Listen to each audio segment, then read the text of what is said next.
So any question, I'll be happy to explain. Well, thank you so much, Dr. Polong, for sharing your illustrious career with us today. I think I'll open up the floor now for some questions. If anybody has any questions, just raise the little hand and Brooke has one. Yes, go ahead, Brooke. Hi, thank you for the presentation. I'm just wondering if you could explain a little bit more the transcendence paradigm. I think Okay. I would appreciate kind of learning a little bit more about that. Okay. Now, there are two aspects of transcendence. One is how to accept and transcend suffering. Okay. If we are not able to slay the dragon of envy, of greed, and selfishness, or fear, if we do not do the shadow work, deal our dark side, we cannot move forward very much because we think we're moving forward. Actually, our shadow will continue to hunt us down. The other aspect of self-attendance is your ambition should be big enough to transcend self-interest. Your dream too small, your world too small. You always think that my success, my career. But when I forget about my success, my career, when I say I want to do God, what does this world need? How I meet that need? When I what life demands of me, how I can give my best, how I'm willing to give my life to meet that need. When I'm willing to do the impossible dream, then if that's really God's will for you, and then you'll be successful. But okay, another thing dealing with self-attendance. People didn't realize that, oh, I don't know what my God's will for my life. Oh, I'm so lucky, man. If you are really seeking awakening to the truth, if you're really willing to take a leap of faith, you're really on fire for God, then whatever you do it wholeheartedly as if unto God. I've seen waiters who are really inspiring because he will do anything to make the customer happy. Sales clerk, if he does with all his heart, then with full passion, then he can shine as a sales clerk. It's not the nature of your job, it's the attitude you bring towards your job. And I have done all kind of work, including a janitor and cleaning dirty washrooms. Unemployed. You are unemployed, I spend days reading books to enrich myself. Doesn't matter what condition you are. If you are passionate, you find meaning. Okay? And then you find your calling. I did not find my calling just by sitting in my armchair and say, hey, God, show me what did I do. I want to be an artist, I fail. I want to be a musician, I fail. I want to be a writer, I fail. But whatever I do it with all my heart. If you're passionate about what you do with all your heart, eventually, by being engaged fully in life, wherever you are, you'll find your calling. Okay, that's my in a nutshell my self-reliance model. So another question. Thank you for the next question. I had a question, Dr. Wong. Yeah. I'm wondering what your number one piece of advice would be for recent graduate students from a psychology program. Just follow what I said earlier. first of all, you need to really reflect, self-reflection, to see what discover your true self, to have an encounter with your true self, to what deep inside you is calling you, what your soul is calling you. Most people ignore their soul. Just use their head. Look deep in your soul. What is soul crying out for you? And also look at the dark side. What you need to fix? What are demons you need to deal with? You need to spend time in self-examination. And secondly, don't be afraid to take a leap of faith. Don't be afraid to try something completely foreign that you have done before. Don't have to preconceived ideas. I must do this, I must do that. Don't live by your head. If an opportunity offered to you, if you check your soul, check your conscience, and pray to guidance, if it seems to be a good opportunity, even if you don't have, even if you feel you don't have confidence, but take it anyway, and do your best to learn. You will fail, but you learn something. Don't be afraid to fail. That's the only way to succeed. The third thing is that whether you really ignite your passion, whether you have passion for the job, the work. And if you are passionate to do whatever you do, then you discover the thing that really can set you up, set your soul on fire. When your soul is on fire, man, then you are unbeatable. I'm undefeatable. Do you know how old I am? I'm 85. I'm still working 8 or 10 hours a day. Next week I'm speaking to India. I'm speaking to all over the world. Because I did not call it quit. I did not say, oh, the world says that I should be, you're tired, you should better sit in a rocking chair waiting to die. I never say die. I'm waiting to die, but never say die. I keep on moving forward. Does that help? You're a young lady. You have your whole future lying ahead of you. Yeah. Don't let fear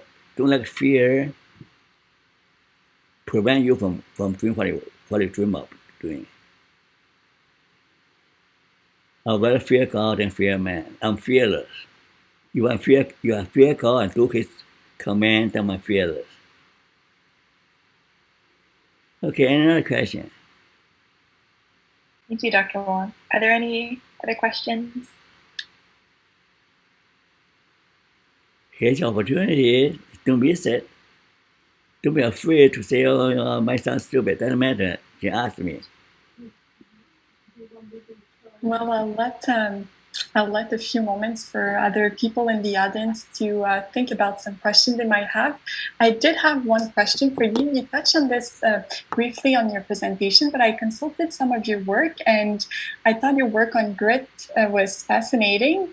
And I had never thought about the aspect of courage in grit. And you've talked about it in this presentation with the example of Steve Jobs, who had the courage to quit college, to continue and go on with his passion and what he was really passionate about in life.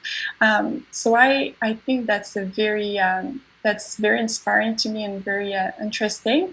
And I wanted to know, in regard to your research on grit, in what kind of context would you like, or do you think it would be important for experimental psychologists, researchers, to continue to explore grit in the future?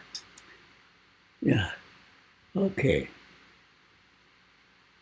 You see, grit is a very important area, but parapsychology tend to sugarcoating everything. Grit is more than passion and perseverance. True passion is based on faith. True passion based on courage. The courage to risk, the courage to die. Not just continue a task. Well, that's passion and perseverance is based on something deeper. It's based on your faith in the impossible dream. It's based on your courage to risk everything to pursue a dream. Without courage, without faith, passion and perseverance is shallow. Thank you. That's a very helpful answer. Thank you. Yeah. You factor in faith, factor in courage, then you got true good. True good means not afraid to die even. Not succeed, but you want to die, to lose your life. I can give you a ton of examples. Okay? All the great leaders, all willing to die for their beliefs. Okay, another question.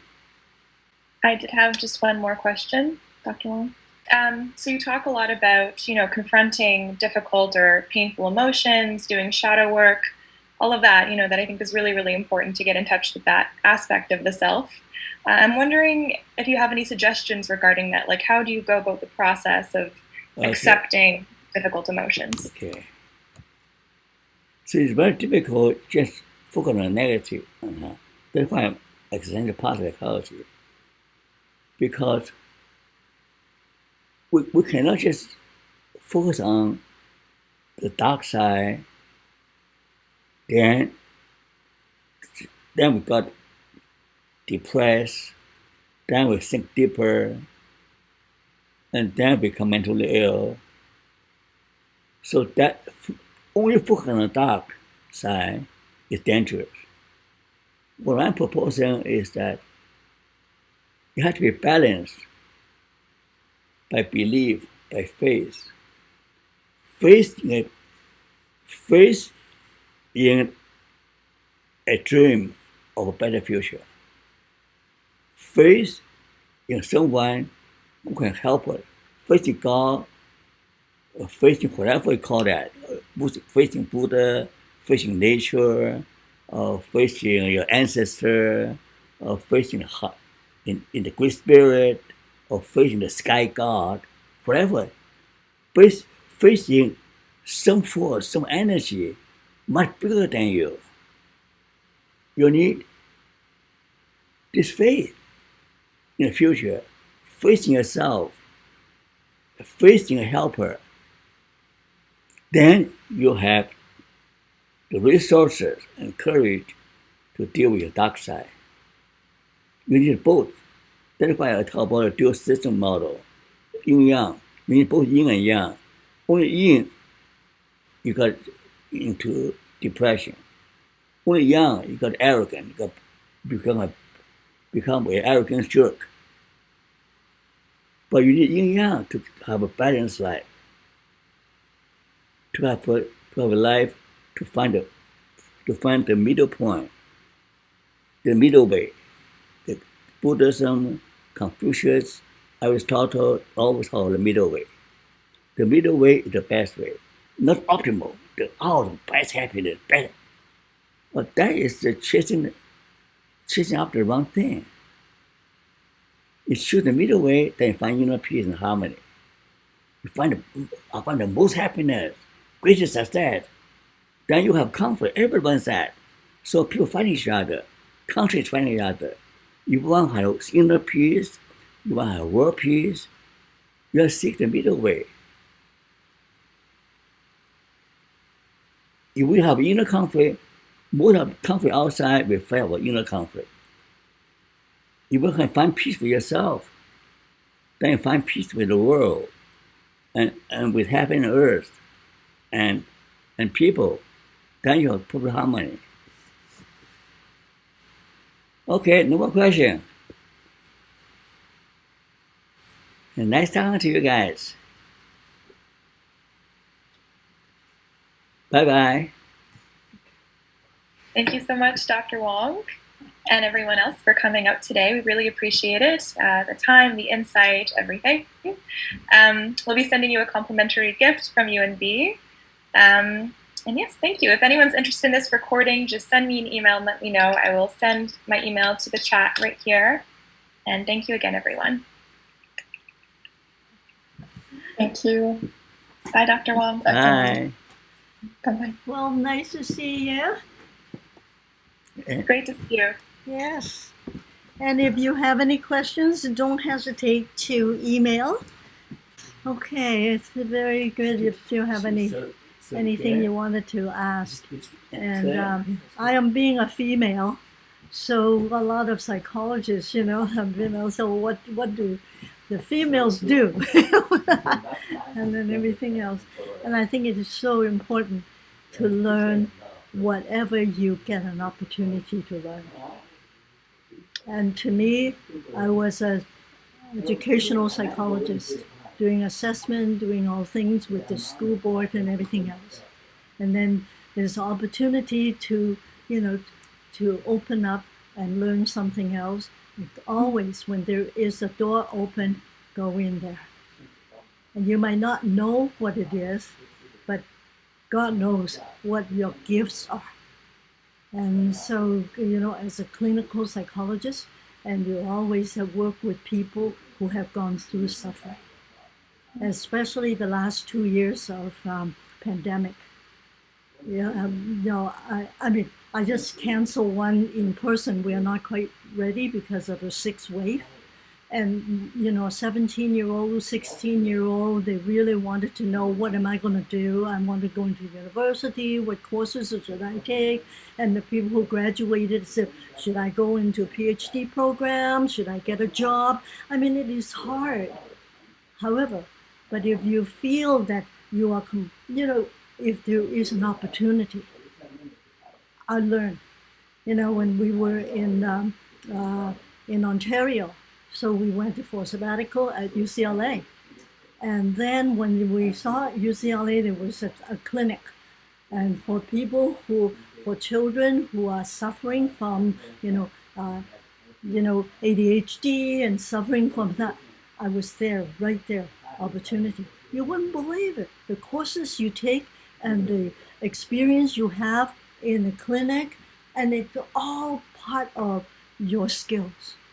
It is just, sometimes when you get to university, you follow the curriculum. When the curriculum's finished, and you say, what do I do now? And then you'll be surprised. The school board opened the door and say, would you want to be, educational psychologist? And I follow a mentor, and he taught me. I follow him for 14 years, and because I was in, CBT and all this, and he's very psychodynamic. And he taught me how to read people's drawings. And now people don't want to let me see their drawings because I read into it. There are so many things that you cannot get at university curriculum. But when you go outside into a workplace and you find the right people who mentor you, and you learn so much more. And then after that, of course, after I was a psychoeducational consultant and school psychologist, and after a little while, and then you get into clinical, right? And then so with the basic degree that you have from what you have there, and you move forward, and those are the opportunities you could apply what you have learned in the past, and you've got a good foundation, and then you branch out. And as Paul was saying, you have your gift. So I'm a people person. I'm not of course I do some research, but I am there for, I was specializing in play therapy and also with children. And with children cannot talk. When they have problems, I just leave them in my playroom and I observe the way they move. And where did I get that knowledge? It's because I expose myself to different, curriculums and different things. So you can feel where you are gifted for. And it's, you know, with the psychology training, and you are wide open. You could be in industry, you could be in, you know, children's play therapy, you could be in law, you could be in everything.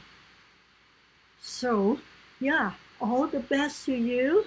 And it was nice to see you and you spent some precious time just to come and listen. Right? They're very good. So, yeah, be a member of IMPM so that you could get all the new things that come out. Yes, Okay. and I've added a link to that in the chat as well if you're interested. Thank you so much, Lillian. It was lovely getting to know you as well. Yeah, well, all the best to you, and thank you very much. Thank you so much again. And enjoy your day. And there is Tim. That's what we call Tiny Tim. He's not tiny. Yeah. All right. Okay, everything is good. Thank you. All right. Thank you. Bye-bye. Bye-bye. Take care. Take care.